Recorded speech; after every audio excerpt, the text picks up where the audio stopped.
I felt at the moment her laughter didn't sound like her anymore. It was Friday night, a typical company gathering she hosted every few months. Jenna had insisted I come along this time, saying it would be good for us to show up together. I agreed, thinking maybe it meant she wanted to reconnect. Lately, though, she had been distant, more smiles for her phone than for me. Always too tired to talk, too busy for a date night. The house was already alive with noise when we arrived. Warm lights spilling onto the lawn, the clinking of glasses, music humming under conversations.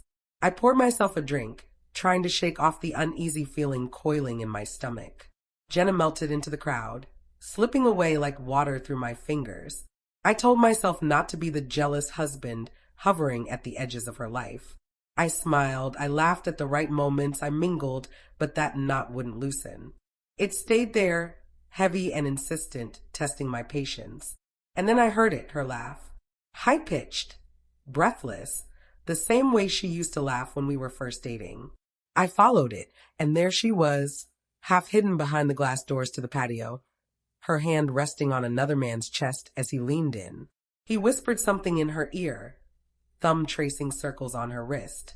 I froze, watching the way her lips parted slightly, the way her fingers didn't pull away. My drink turned metallic in my mouth. Hey, you all right? A co-worker brushed past me, oblivious to the storm raging inside me. I couldn't answer. I just turned and walked through the crowd, out into the night. The air was sharp, cold. My hand shook as I unlocked the car. I didn't text her. I didn't call. I didn't want a scene, not in front of everyone. The drive home was a blur. Headlights, empty streets, and the echo of her laugh burned into my skull. I sat in our dark living room for hours, staring at a blank wall, trying to make sense of what I'd seen. Was it a one-time thing?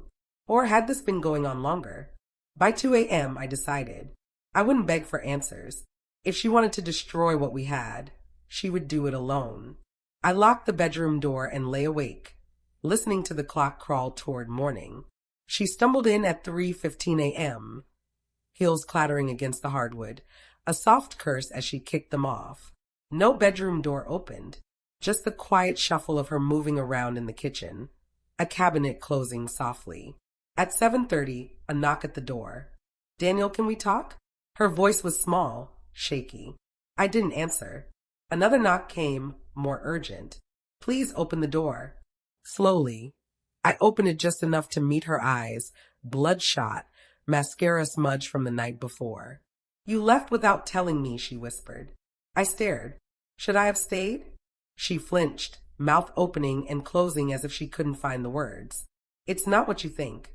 Then tell me what I think. Jenna enlightened me. Her eyes filled. It was just a conversation with your hand on his chest, I said, impaled by the image.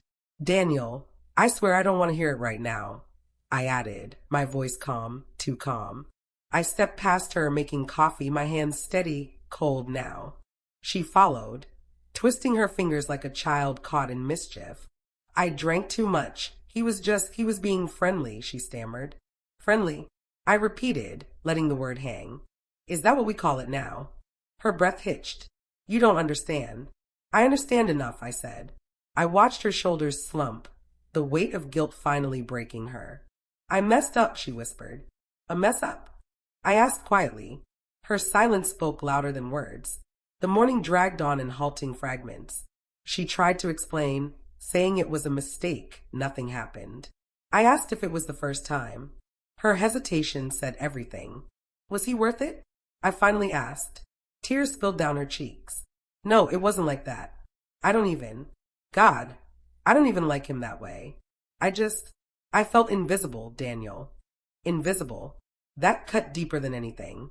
After everything I'd done, late nights, weekend sacrifice, she had the audacity to call herself invisible. You felt invisible, so you reached for the first hands that made you feel seen. Her confession was all the answer I needed. By afternoon, she was a wreck, pacing, calling her sister, hanging up before she could speak. She reached for my hand once, and I pulled away. Don't, I said simply. Not now. Lunch passed untouched. I read meaningless emails while she curled on the couch like a scolded child. The house felt heavy with the weight of her betrayal. Night came, and I still hadn't decided what to do. Divorce? Counseling? Silence? The truth. I didn't know if anything could be saved. Around 10 p.m., she broke, kneeling beside me, clutching my hands desperately. Please, Daniel, please don't leave me. I don't want him. I don't want anyone else. I was drunk. I was stupid. I wanted attention. God, I hate myself for it. I looked at her, the woman I loved, trembling under her own choices. Betrayal doesn't always come with malice. Sometimes it's just weakness, selfishness, stupidity, but it still shatters you. I'm not deciding tonight, I said finally. She nodded, tears dripping onto my hands. I'll do anything. Please don't give up on us. I stood, gently freeing my hands, and walked upstairs without another word. The following days blurred, quiet meals, unspoken words. I moved into the guest room. She began therapy. I began journaling. 6 weeks later, some mornings I almost forget. Other mornings, the image hits me again, her hand lingering where mine should have been. She's trying. Deleted social media. Cut contact. Scheduled counseling. But trust doesn't heal overnight. It grows back crooked, if at all. Last night, she asked if I still loved her. I stared at the ceiling, rain tapping the windows. I don't know, I said finally. I love the woman I married. I don't know if she's you anymore. She cried herself to sleep beside me.